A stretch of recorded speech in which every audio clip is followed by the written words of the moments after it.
3 मुंग्या आहेत आणि अचानक त्यांना केक दिसतो. 3 मुंग्या आहेत, अचानक त्यांना केक दिसतो आणि केक दिसल्यानंतर पहिली मुंगी जाते, केक खायला लागते. दुसरी मुंगी जाते, ती सुद्धा केक खायला जाते, पण तिसरी मुंगी केक खायला जात नाही. याचं कारण काय? आणि तुम्हाला सांगू इच्छितो, हा प्रश्न काही परीक्षेमध्ये वगैरे येत नाही आहे. फक्त हा आपल्याला एक रिफ्रेशमेंट, आपण बसलेलो असतो 2-2 तास, 1-1 तास, तर बोर न होता आपण जर दुसऱ्या दुनियात जात असेल तर याच दुनियात टिकून ठेवण्यासाठी असे प्रश्न विचारतोय. बाकी दुसरं कुठलंही कारण नाही आहे. का बरं ती तिसरी मुंगी खात नसेल?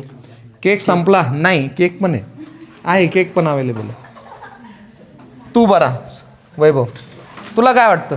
ती मुंगी तिकडेच असेल केक जवळ. केक जवळ असेल, पण ती केक खात नाही आहे. तिला खावं भरपूर वाटतंय पण खात नाही. कारण काय? खायचं आहे तिला.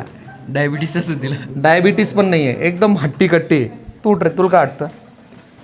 दुसऱ्या मुंग्याला बोलायला गेली असेल. दुसऱ्या मुंग्याला बोलवायला नाही, 3च मुंग्या होत्या तिथं. ओके, हां तू सांग वंदना, उभा राहा. काय वाटतं तुला, का बरं जात नसेल? तिला आवडतच नसेल. तिला आवडत नाही. तिला केक खूप आवडतो, मनापासून आवडतो. हां अनुष्का उभी राहा. तुला काय वाटतं? एक कारण सांग, का बरं जात नसेल खायला? तिला आवडत नसेल. तिला आवडत नसेल. हां उभा राहा. हां तू सांग काय?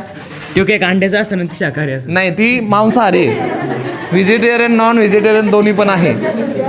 ठीक आहे.